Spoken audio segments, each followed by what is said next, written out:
സഹയാത്രി. പൗരോഹിത്യസ്വത്വവും ദൗത്യവും അടിസ്ഥാനമാക്കി 100 ധ്യാന ചിന്തകൾ. അവതരണം ഫാദർ ഹെൻറി പട്ടരുമഠത്തിൽ SJ. ഭൂമിയുടെ ഉപ്പ്. നിങ്ങൾ ഭൂമിയുടെ ഉപ്പാകുന്നു. മത്തായി 5:13. പുരോഹിതൻ ഭൂമിയുടെ ഉപ്പാണ്. എല്ലാ ഭവനങ്ങളിലും സാധാരണമായുള്ള ഒരു നിത്യോപയോഗ പദാർത്ഥമാണ് ഉപ്പ്. പ്രധാനമായും ഭക്ഷണത്തിന് രുചി നൽകാനാണ് ഉപ്പ് ഉപയോഗിക്കുന്നത്. ഉപ്പ് ഭക്ഷണത്തിനെന്ന പോലെ അവൻ്റെ പൗരോഹിത്യ സ്വത്വവും ദൗത്യവും മറ്റു ജീവിതങ്ങൾക്ക് രുചി പകരുന്നു. അവൻ്റെ ജീവിതത്തിലൂടെയും സാന്നിധ്യത്തിലൂടെയും അവൻ മറ്റു മനുഷ്യരുടെ ജീവിതങ്ങൾ ധന്യമാക്കുന്നു. നിങ്ങൾ ഭൂമിയുടെ ഉപ്പാകുന്നു എന്നത് യേശു ശിഷ്യരെപ്പറ്റി പറഞ്ഞ വിശേഷണമാണ്.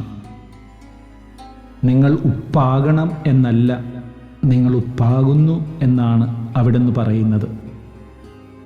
അതായത് എന്തെങ്കിലും കാര്യം പ്രത്യേകമായി ചെയ്ത് ഭാവിയിൽ അവർ എത്തിച്ചേരേണ്ട ഒരവസ്ഥയെപ്പറ്റിയല്ല ഇവിടെ പ്രതിപാദിക്കുന്നത്.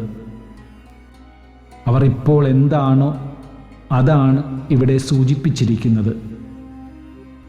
മത്തായി 5:13 ഇത് രേഖപ്പെടുത്തിയിരിക്കുന്നത്. വാസ്തവത്തിൽ യേശുവിൻ്റെ വിളി കേട്ട് അവിടത്തെ അനുഗമിച്ചതല്ലാതെ ഇങ്ങനെ ഒരു പ്രതീകം കൊണ്ട് വിശേഷിപ്പിക്കാൻ കാരണമാകാവുന്ന ഒരു കാര്യവും അവർ അതുവരെ ചെയ്തിട്ടില്ല.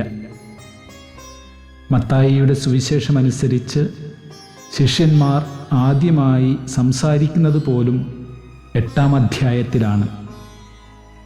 മറ്റെന്തെങ്കിലും സവിശേഷത എന്നതിനേക്കാൾ യേശുവിൻ്റെ അനുയായികളാകാൻ തീരുമാനിച്ചു എന്നതുകൊണ്ട് തന്നെ അവർ ഭൂമിയുടെ ഉപ്പായി തീർന്നിരിക്കുന്നു.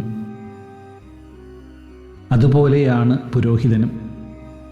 യേശുവിൻ്റെ ദൗത്യത്തിൽ പങ്കാളിയായിരിക്കുന്നു എന്ന യാഥാർത്ഥ്യമാണ് അവനെ ഭൂമിയുടെ ഉപ്പായി മാറ്റുന്നത്. വ്യത്യസ്ത ഭക്ഷ്യവസ്തുക്കൾ കേടുവരാതെ ദീർഘനാൾ സൂക്ഷിക്കുന്നതിന് വേണ്ടി അവ ഉപ്പിലിട്ടും ഉപ്പ് പുരട്ടിയും വയ്ക്കാറുണ്ട്. അത്തരത്തിൽ ഉപ്പ് ഒരു സംരക്ഷണോപാധി കൂടിയാണ്. ഈ ധർമ്മവും പുരോഹിതൻ തികഞ്ഞ വിശ്വസ്തയോടെ നിർവഹിക്കുന്നു. ദൈവം തന്നെ ഏൽപ്പിച്ചിരിക്കുന്ന സഹയാത്രികർക്ക് ഒരു കേടും വരാൻ അനുവദിക്കാതെ സ്നേഹത്തോടും വിശ്വാസത്തിൻ്റെ നിറവിലും അവൻ അവരെ നയിക്കുന്നു.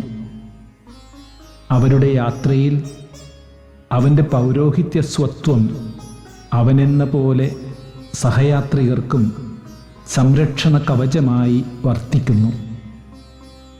ഭൂമിയുടെ ഉപ്പ് എന്നതിനുള്ള സാർവത്രിക മാനവും പുരോഹിതൻ ജീവിക്കുന്നു. അതായത് താൻ ഏതെങ്കിലും ഒരു പ്രത്യേക സമൂഹത്തിനോ ഗ്രൂപ്പിനോ വേണ്ടി മാത്രമല്ല, മറിച്ച് എല്ലാവർക്കും വേണ്ടിയുള്ളവനാണ് എന്നവനറിയാം. അത്തരത്തിൽ അവൻ്റെ ദൗത്യം പരിമിതപ്പെടുത്താവുന്ന എല്ലാ അതിർത്തികൾക്കും അപ്പുറത്തേക്ക് പോയി അവൻ തൻ്റെ ഉപ്പാകൽ ദൗത്യം നിർവഹിക്കുന്നു.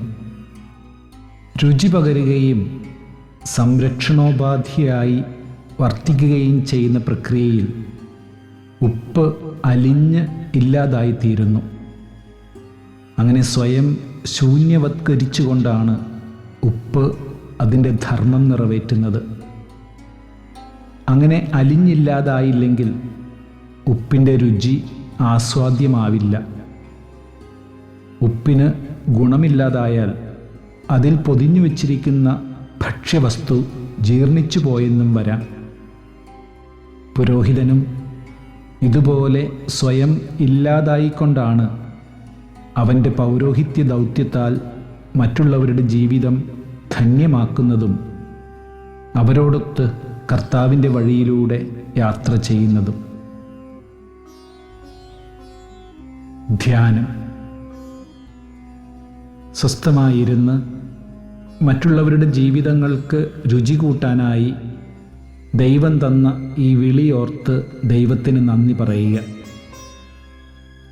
എൻ്റെ പൗരോഹിത്യ ശുശ്രൂഷ കൊണ്ട് ഇവരുടെ ജീവിതത്തിന് അല്പം കൂടി രുചി കൂട്ടാൻ കഴിഞ്ഞു എന്ന് ഞാൻ കരുതുന്ന ഒന്നോ രണ്ടോ വ്യക്തികളെയും അവരുടെ ജീവിത സാഹചര്യങ്ങളെയും മനസ്സിൽ കൊണ്ടുവന്ന് ദൈവത്തിന് നന്ദി പറയുക.